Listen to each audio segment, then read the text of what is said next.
Si vous cherchez sur YouTube comment maigrir, vous allez tomber sur deux catégories de conseils. La première catégorie de conseils, c'est comment maigrir vite et beaucoup. Et vous allez tomber sur des youtubeurs mainstream qui partagent leur expérience. Et si vous grattez un peu plus loin, les propositions sont le jeûne intermittent, la diète cétogène et les régimes pauvres en glucides. Toutes ces techniques peuvent fonctionner, mais le problème, c'est que ça marche uniquement à court terme. Alors si vous changez vos sources d'informations et que vous vous orientez vers des diététiciens, des nutritionnistes qui sont connus sur internet, vous allez tomber sur d'autres conseils qui vont être: vous devez réapprendre à manger. Et là, on va vous donner une liste d'aliments que vous devez manger le matin, le midi ou le soir. Mais a-t-on vraiment besoin d'une liste ou d'une recette pour être en forme sur le long terme? Parce que finalement, on sait tous qu'il faut manger équilibré, qu'il faut manger des aliments sains. Non, le problème c'est que si on n'a pas les bases, si on n'a pas les outils pour ajuster le tir, il est difficile d'être en forme sur le long terme. On a tendance à oublier que notre poids va varier toute notre vie. Et donc pour être en forme le plus longtemps possible, il est nécessaire de comprendre les fondamentaux. Il est important de connaître les bases. Et dans cette vidéo, je vais vous expliquer les bases de cette mécanique. Si vous cherchez à maigrir, ça va vous permettre de comprendre et d'utiliser des outils et d'avoir différents leviers pour atteindre vos objectifs. Et si vous cherchez tout simplement à être en forme, vous allez comprendre comment améliorer votre état de santé et vos performances sur le long terme.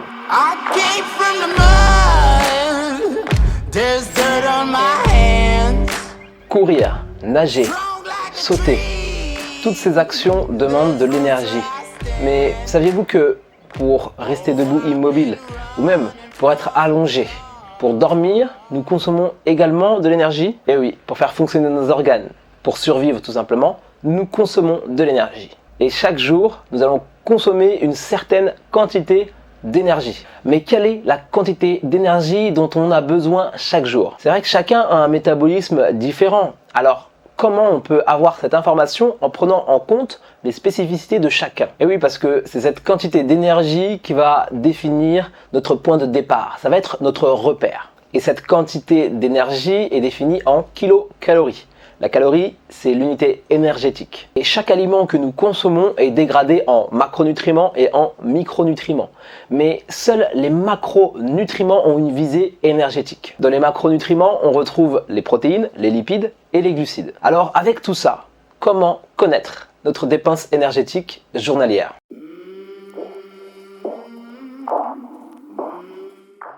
Le métabolisme de base, c'est la quantité d'énergie minimum nécessaire à la survie. C'est la quantité d'énergie utilisée par l'organisme pour faire fonctionner nos organes, pour respirer, simplement pour assurer nos fonctions vitales. On peut le déterminer par l'équation de Harris et Benedict. Il s'agit d'une formule. Vous avez une formule spécifique pour les femmes et une formule spécifique pour les hommes. Je vous mets ces deux formules dans la description. D'ailleurs, je vous invite à faire le calcul pour connaître la quantité d'énergie nécessaire à votre métabolisme de base. C'est un calcul qui prend 5 minutes à faire.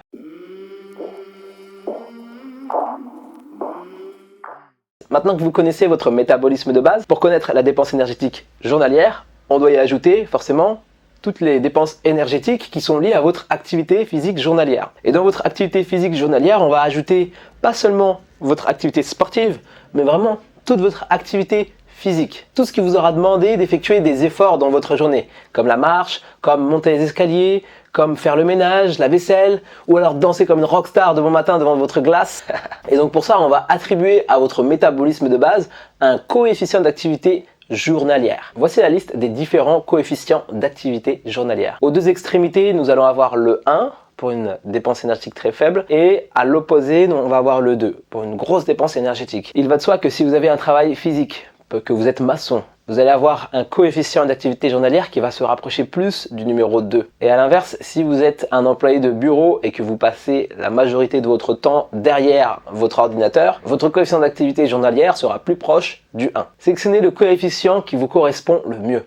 Sélectionnez celui qui ressemble le plus à votre journée type. Une fois que vous avez ce coefficient, multipliez-le par votre métabolisme de base. Et la somme de cette opération va vous donner votre dépense énergétique journalière. Alors attention, il ne s'agit que d'une formule, il ne s'agit que d'une évaluation théorique. Et votre corps n'est pas un livret comptable. Vous avez donc la possibilité d'ajuster ce résultat en prenant en compte une chose, votre morphotype. Si vous avez un profil plutôt maigre, plutôt sec, et que vous avez du mal à prendre du poids, ça peut vouloir dire que vous avez un métabolisme qui est rapide, Et dans ce cas-là, ajoutez 10% au résultat que vous avez trouvé. À l'inverse, si vous avez tendance à stocker du gras facilement, ça peut vouloir dire que vous avez un métabolisme lent. Et dans ce cas, retirez 10% du résultat que vous aurez trouvé. Prenons l'exemple de Gérald, 30 ans, mesurant 1m80 et pesant 85 kg.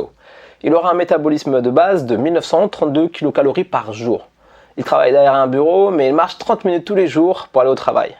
En plus, Gérald est passionné de botanique et il s'occupe de son jardin pendant 1 heure tous les soirs après son travail. Son coefficient d'activité journalière est donc de 1,6. On va donc multiplier 1932, son métabolisme de base, par 1,6, son coefficient d'activité journalière. Notre ami Gérald aura donc une dépense énergétique journalière de 3091 kcal. Mais Gérald prend facilement du poids, il a tendance à stocker rapidement du gras. Il a donc un métabolisme lent, on va donc ajuster ce résultat en retirant 10%. Sur une journée type, Gérald a donc une dépense énergétique de 2782 kcal. Et voilà, maintenant vous connaissez votre dépense énergétique journalière. Alors peu importe votre objectif, que ce soit pour perdre du gras ou pour prendre de la masse musculaire, vous pouvez vous servir de cette donnée comme d'un repère et un point de départ pour attaquer votre objectif. Si vous voulez plus de conseils sur la perte de gras, sur l'atteinte de vos objectifs, je vous invite à rejoindre ma liste email. J'y partage régulièrement des articles et des conseils et du contenu exclusif réservé uniquement aux membres de ma liste.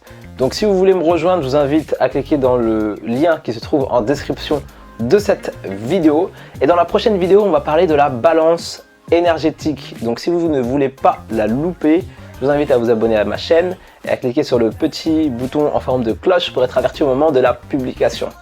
Je vous remercie d'avoir regardé cette vidéo jusqu'au bout et à très bientôt sur ma chaîne. Salut!